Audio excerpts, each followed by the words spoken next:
मैं उत्तर दे दूं। वोट चोरी, चंदा चोरी, भ्रष्टाचार का नया ठिकाना, देख तमाशा बिना पाजामा, ये भारतीय जनता पार्टी के आजकल हाल हो गया। पहले कम से कम जाओ, पहले बैठना सीख लो, कम से कम बैठना सीख लो, फिर दूसरे पे टोका करो। गौरव जी नहीं, बैठना सीख लो, कैसे बैठा जाता है। गौरव जी पर्सनल हो रहे हैं, पर्सनल बोलना पड़ेगा। अरे इनको नहीं, कम से कम इनको डिबेट करना सिखाइए, बैठना सिखाइए, अनुराग जी बैठना सिखाइए।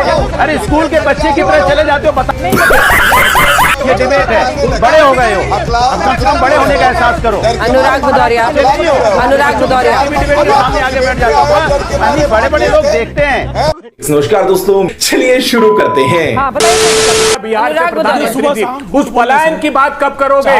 और बर्बरता से प्रधानमंत्री उठा रहे हैं, कब ये बात करेंगे बिहार में? हर मुद्दे पर बोलने को तैयार है, धन्ना सेठ के मुद्दे पर बोलने को तैयार है, बिजली के प्लांट को लेकर बोलने को तैयार है, घुसपैठ पर एकदम बोलना ही नहीं है। उसको अपने को इशू बनाइए ना कि निकालिए घुसपैठियों को।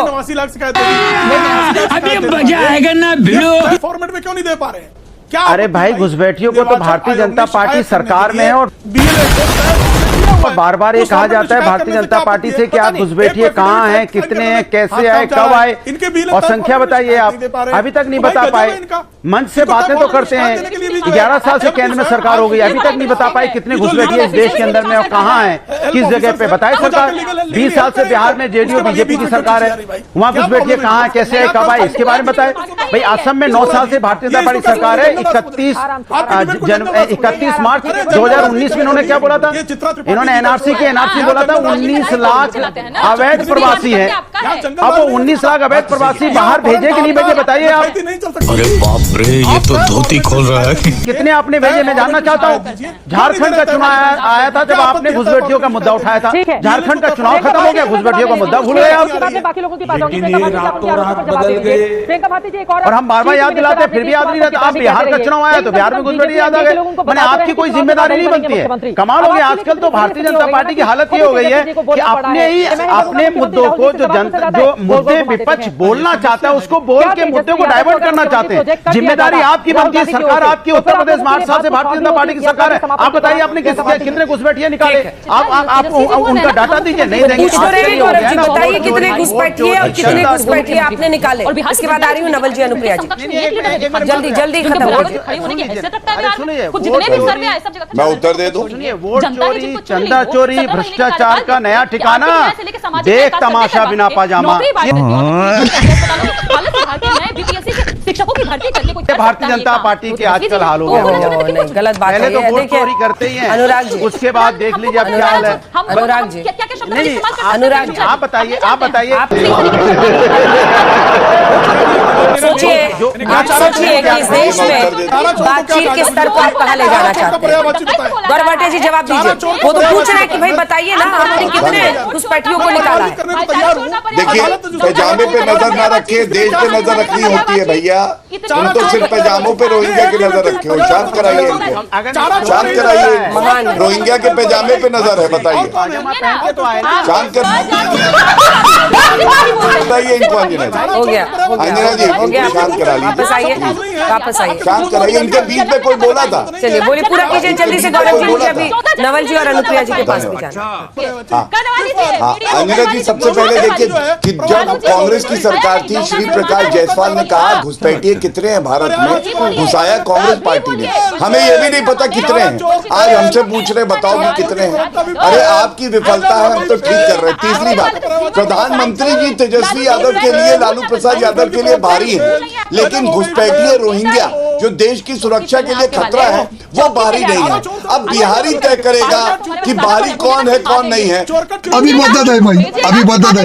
एक बात मैं और कह दूं, सुप्रीम कोर्ट ने कहा था जब घुसपैठियों की बात देखिए अंजना जी, अंजना जी एक बात तो आपको मान के चलिए, मैं बोल लूं, वापस भेज सके तो सर्वोच्च न्यायालय ने कहा। अब बोलिए, हो गया, पूरा हो गया, हो गया। देखिए आप देखिए, ये वो पार्टी है, एक 1999 की बात कर रही है, एक 2009 की बात कर रही है। अरे भैया, आप लोगों को 20-20 साल, 11-11 साल सरकार में आए हो गए, घुसपैठियों को बाहर नहीं निकाल रहे हो। सवाल हमसे पूछ रहे हो, हम आपसे कह रहे हैं।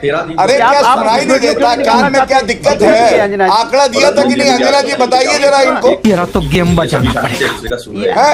अरे कैसे सुनाई देगा जब जब मेरी, अरे क्या बताइए, पहले कम से कम जाओ, पहले बैठना सीख लो, कम से कम बैठना सीख लो, फिर दूसरों को टोका करो। गौरव जी, नहीं बैठना सीख लो, कैसे बैठा जाता है, गौरव जी, पहले कपड़े पहनना सीख लो। अनुराग जी देखिए आप फिर पर्सनल हो रहे हैं, फिर पर्सनल हो रहे हैं, तो फिर पर्सनल बोलना पड़ेगा। अरे इनको बोलने से नहीं, कम से कम इनको डिबेट करना सिखाइए, बैठना सिखाइए, अनुराग जी, पहनना सिखाइए। अरे स्कूल के बच्चे की तरह चले जाते हो, बताना पड़ता है कि अनुराग जी, अनुराग गजब बेइज्जती है। आप टीवी डिबेट के सामने बैठ जाते हो, फिर समझाना पड़ता है ये स्कूल नहीं है, ये डिबेट है। बड़े हो गए हो, कम से कम बड़े होने का एहसास करो। अनुराग भदौरिया टीवी डिबेट के सामने आगे बढ़ जाते हो। बड़े बड़े लोग देखते हैं। नहीं ये 6 बजे का ये चैनल को बड़े सम्मानित लोग देखते हैं, इसलिए सम्मान पूर्वक टीवी के सामने बैठा करो। ये मैं आपको बड़े भाई अनुराग भदौरिया टॉपिक पर वापस आइए। अनुराग भदौरिया टॉपिक पर वापस आइए, टॉपिक पर वापस आइए। मैंने आप देखिए, मैं वापसी, मैंने कहा भारतीय जनता पार्टी की देखिए नियत देखिए। एक तरफ कहेंगे हमारी 26 बहनों का सिंदूर उजड़ा है, बिल्कुल उजड़ा है, कहेंगे यहाँ पे सिंदूर पानी एक साथ नहीं बहेगा, लेकिन क्रिकेट मैच होगा। कमाल की बात कर रहे हैं, क्रिकेट मैच आप खिलवाएंगे जाके, क्यों क्रिकेट मैच आपने खिलवाया? हमारी बहन ने यहाँ पे सिंदूर उजड़ गए, बहन विधवा हो गई, घर उजड़ गए उनके, और क्रिकेट मैच खेलेंगे जाके वहाँ पे। कितने की इजाजत देता है? इसलिए चुनाव का मौसम आया, घुसपैठ का मुद्दा गरमाया, क्या चुनाव के बाद भी कदम ठोस उठाए जाते हैं? इस पर नजर रहेगी, देखते रहिए आज। बहन डर गई, बहन डर गई, बहन डर गई। रहा गुलशन तो एक तक खिलेंगे और रहा जिंदगी तो हर रोज मिलेंगे। मैं न बोलूं उतना ज्यादा सीधे हमला किया गया है। और धन्यवाद दोस्तों। 2005 से वो मुख्यमंत्री हैं, बीच के 1.5 सालों को छोड़कर, लेकिन इस बार उनकी स्थिति क्या कमजोर नजर आ रही है राजीव रंजन जी? इसी